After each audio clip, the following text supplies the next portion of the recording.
হাসিনার আমলে আওয়ামী লীগ, যুবলীগ, ছাত্রলীগ এরা যে পরিমাণ অন্যায় অবিচার করেছে, একই অন্যায় অবিচার যদি তাদের সাথে হয়, তারা কি সহ্য করতে পারবে? 16-17 বছর তারা কিন্তু অন্যায় অবিচার করেছে। পাশাপাশি ভালো কাজ থাকতে পারে, কিন্তু অন্যায় অবিচারের ঘটনাগুলা এত এত বেশি হয়েছে যে হাসিনাকে পালিয়ে যেতে বাধ্য করা হয়েছে এবং বাধ্য হয়েছে, সে পালিয়ে গেছে। সেভ এক্সিট বলে অনেকে, যেটাই বলেন না কেন, সে এখনো বড় বড় কথা বলে তার নেতাকর্মীদেরকে লেলিয়ে দেওয়ার চেষ্টা করছে। 17 বছর ক্ষমতা থাকার পরেও আবার ক্ষমতায় আসার যে চেষ্টা, এটাকে অবশ্যই অপরাজনীতি বলতে পারেন। সে যা করেছে সবই তো অপরাজনীতি। এর মধ্যে কিছু উন্নয়ন করেছে, উন্নয়নের ভেতরে ফাঁকা বলি।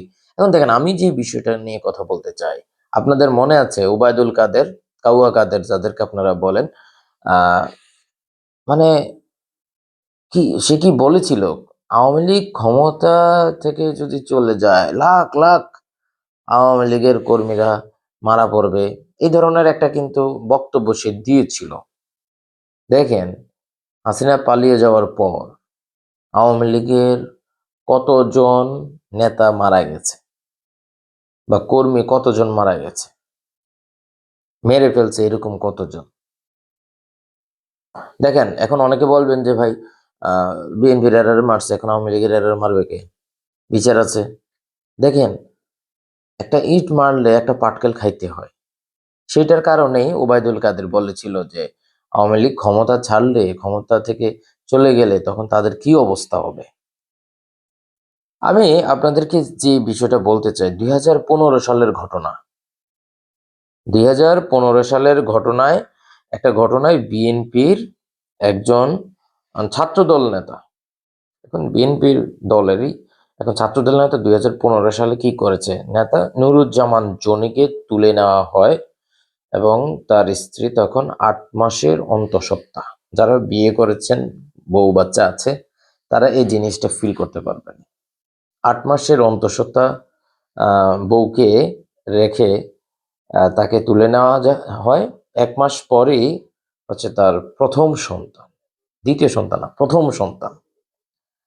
জনি সেদিন হাসিনার পুলিশের পা ধরে কান্না জড়িত গলায় বলেছিল, স্যার আমাকে ক্রস ফায়ার দিয়েন না, আমি আর কোনোদিন রাজনীতি করব না, শুধু 1 মাস সময় দেন, আমার সন্তানের মুখটা একবার দেখতে চাই। কিন্তু সেদিন পুলিশের কৃষ্ণপদ রায় আর তার বাহিনীর মন গলে নাই। কিন্তু সেদিন পুলিশের কৃষ্ণপদ রায় আর তার বাহিনী এই একটা মানুষকে মারতে, যেখানে একটি গুলি যথেষ্ট, সেখানে জনির বুকে একে একে 18টা গুলি করা হয়। এই যে আপনারা দেখেন, ওই যে নয়ন, খুব সুন্দর যুব দলের কর্মী, তাই না, অনেক লাফায়, অনেক ইয়ে করে।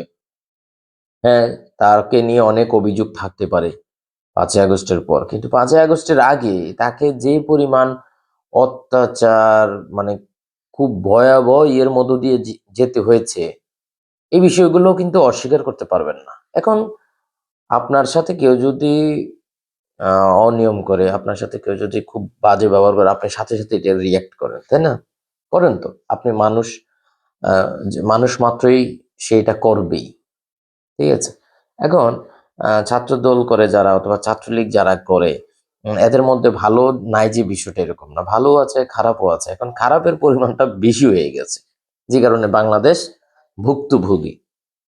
একজন বাবার স্বপ্ন, একটি অনাগত শিশুর অপেক্ষা, সবকিছু রক্তে ভেসে গিয়েছিল সেদিন।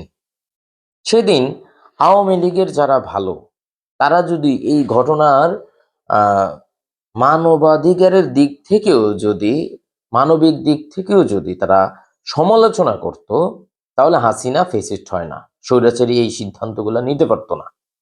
কিন্তু আপনারা কি করেছেন? এখন যে সাদ্দামের জন্য আপনারা, সাদ্দাম, তার ওয়াইফ এবং তার বাচ্চার জন্য আপনারা যেভাবে পোস্ট করছেন, করেন, এটাই হচ্ছে ভালো দিক। আপনারা পোস্ট করতেছেন এবং এটার পিছনে অন্য কারণ আছে, অন্য কারণ থাকতে পারে, এটা আরো বিস্তারিত আসবে।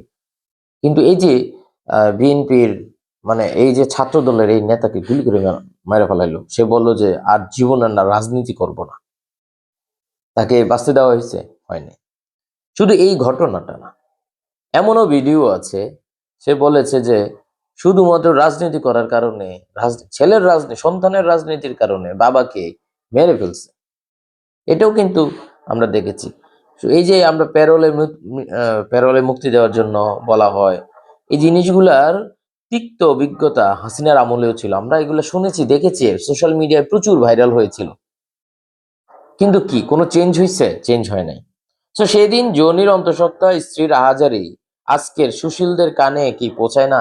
এই যে হাদিকে মেরে ফেলছে প্রকাশ্যে, এটার বিচার হচ্ছে? হচ্ছে না। সাগরুনি সাংবাদিক, কি হলো? কিছু হয়েছে? হয়নি। সো আমাদেরকে আসলে সঠিক জায়গায় সঠিক সময় কথা বলতে হবে, বলা উচিত। না বললে আমরা এই ধরনের ঘটনা বারবার দেখতে পারবো, শুনতে পারবো।